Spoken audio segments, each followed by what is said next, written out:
Hi everyone, if you don't know who I am, my name is Kayla. I am a online plant-based dietitian, nutrition, run coach, and today I just wanted to give you guys an update on my Sesamoiditis diagnosis and what's been going on since my first diagnosis of my stress fracture. As you can see, it is not going well. I am back in the boot, unfortunately. So it's been about 10 months, about 298 days exactly since my first diagnosis of my stress fracture. And this is actually the third time I've fractured the same bone. So the sesamoid bone, if you don't know what it is a very tiny little bone that, there's two bones and they work as a pulley system with your tendon in your great big toe. So I first fractured my big toe, I believe from just increasing my mileage too much too soon, and running when it had a little bit of pain but wasn't quite painful, but continued to run, and I probably really should have at that time backed off of it, since I had previously started to feel some pain, but fortunately was able to take care of it before it became a stress fracture. And then unfortunately it ended up finally deciding to break. And so now this is the third time it has broken, because it is very, very difficult and challenging to heal. I'm also have an appointment coming up May 11th with a non-surgical sports medicine foot and ankle specialist, hoping I can get some answers or at least some opinion on what the current x-ray looks like and what is the diagnosis or prognosis of this, and I may also be scheduling an appointment with a surgeon, because I am afraid at this point, I don't know if we really can heal this, and also at this point I think I'm pretty much just want to take this bone out because it is causing me so much pain, and inability to get back to being as active as I was.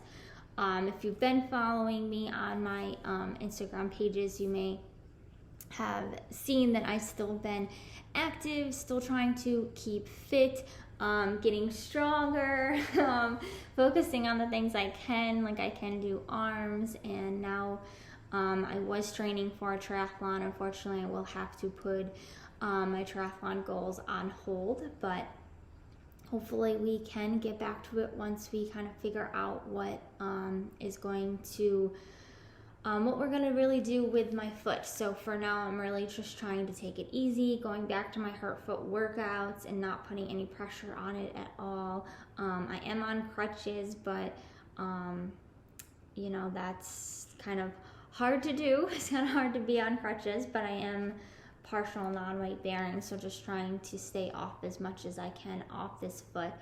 And then as for kind of how these last two fractures happened, I really think it's just been hard for me to stay off of it as much as I can.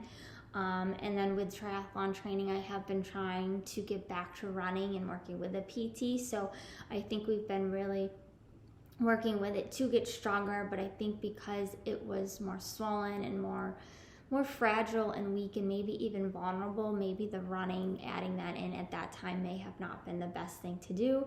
I've also been trying to enjoy myself and enjoy life because it's been really hard and been really tough to go through an injury. So I have, gone out with friends and we've gone dancing and things like that I probably really shouldn't be doing.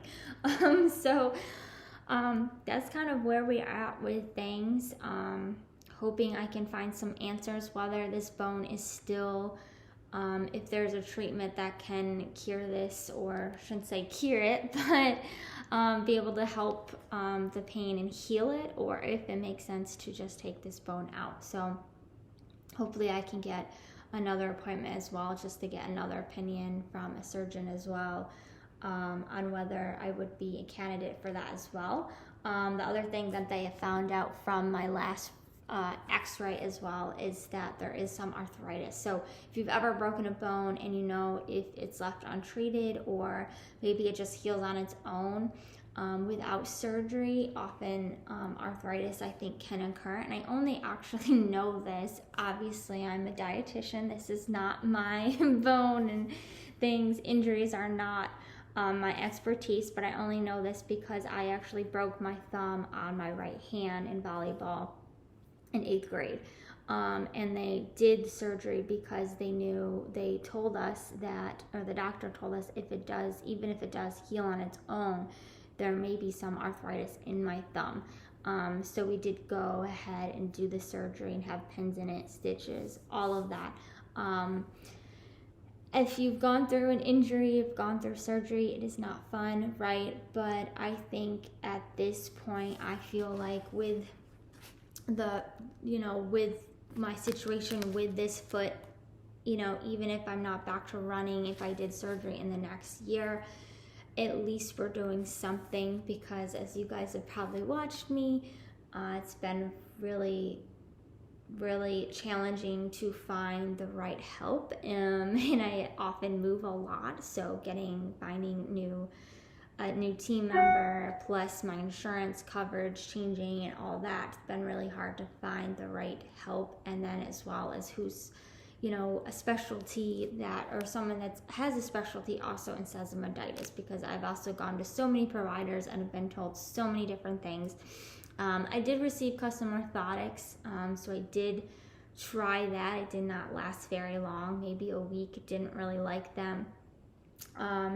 So I could go try to find other podiatrist to create custom orthotics. That's an option. Another option that I've researched too is shockwave or ultrasound therapy. I've heard that can be helpful in at least somewhat speeding up the healing process, increasing the healing.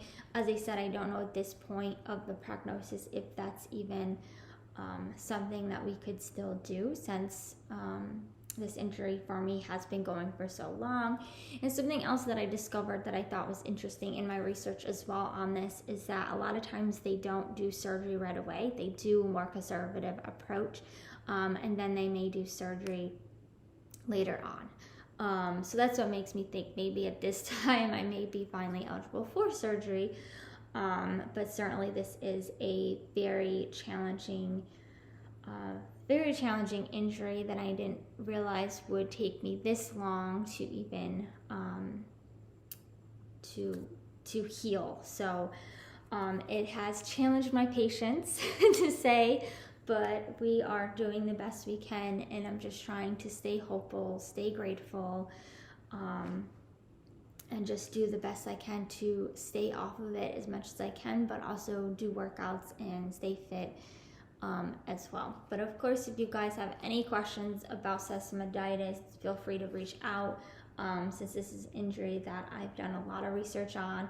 And what brings me hope as well is that my community as well has given me feedback, and I've heard from runners that have had this injury before and have had the surgery and it's gone really well. So let's hope that if we go that route, that it all works out as well and I'm able to get back to running. But I am hopeful that I will get back there, but for the very near future, running is not look like it is going to happen very soon, but we do hope, and the goal is still to get back to running. So thank you guys for following, being a part of this community, and yeah, have a great day. Bye.